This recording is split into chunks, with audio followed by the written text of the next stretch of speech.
Hey guys, it's Natalia and welcome back to another Fashion Design 101 episode.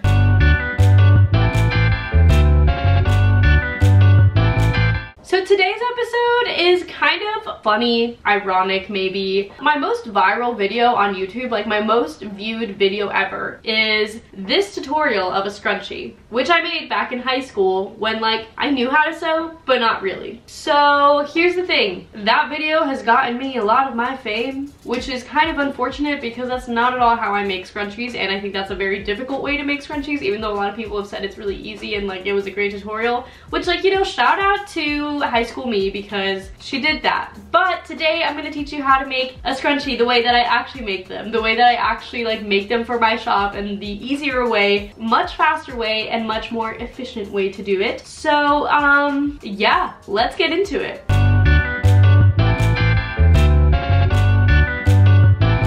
So you're gonna wanna start by taking a 4x16 piece of fabric. This is the measurement that I've always used and it works really well, but I'm sure there's plenty of other measurements you can use depending on how big you want your scrunchie to be, or how wide or thick or whatever. And then you're also gonna want a hair tie. You're gonna wanna take your hair tie and loop it into one of the corners, and then go ahead and kind of move it down and bring that corner together to the other one. You also wanna make sure that your right sides of the fabric are touching so that you are looking at the wrong side while you're sewing. That way when you turn it inside out, the right side will be showing. Now we're gonna go ahead and start sewing. So taking the corners that you just put together, I like to start a little bit further down. I would say maybe about an inch or so down, and that's where I'm going to start sewing. I like to use the presser foot edge as my seam allowance, but this totally depends on just what your seam allowance is and what you've allowed it to be, but that is kind of what I use. And basically you're gonna want to be kind of pulling the hair tie through so that you're not sewing over it and lining up the two edges. So I'm gonna start sewing,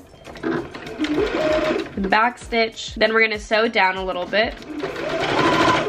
Then as we start reaching where the hair tie is down here, we're gonna continue to kind of pull it out and line it together and sew a little more. And then do that all the way through. Once you start reaching the end, you're gonna wanna leave that inch like we did at the beginning.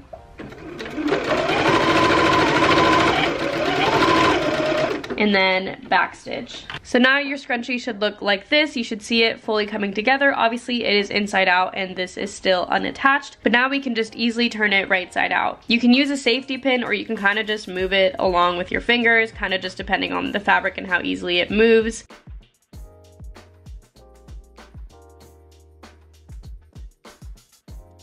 So now that you have it right side out, it should look something like this. So now we have to finish off these edges. And what I like to do is take these two edges and bring them together. And we're gonna sew along that all the way down, again, moving the hair tie as we go. It can get a little bit tricky because it's a very small space, but you just gotta go a little bit slowly and it'll work out. So you're gonna take two ends from these opposite sides and bring them all the way down. And for these, you do wanna start at the very top of that line.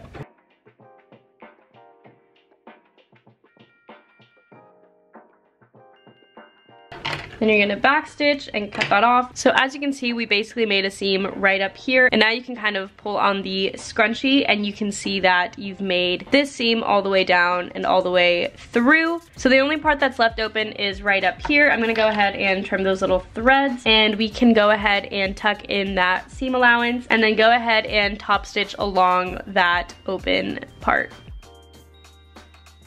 Then go ahead and trim off all the excess threads. Once you trim off all the excess threads, this is the top stitch you're left with, and once you kind of move the scrunchie around a bit, it won't be super noticeable because it kind of just gets scrunched up. And here is the final result of the scrunchie. It leaves it super clean and much more professional than my previous tutorial. So that is it for today's tutorial. I hope you guys enjoyed it. I hope that this was a lot more helpful and useful than my last tutorial of this. And if you guys happen to find me through that video and are now watching this video, leave a comment because I just think that's so funny. I literally sometimes want to delete that video so bad, but at the same time, it's literally my most viral video, so I can't do that. But hopefully this one does a little bit better than that one because this is a much better technique. So, if you guys want to see more tutorials and more sewing videos, let me know down below in the comments what you'd want to see, and subscribe for more if you're not already subscribed so you don't miss out when I do actually upload them. And that is it for today's video. I will see you guys in the next one. Bye!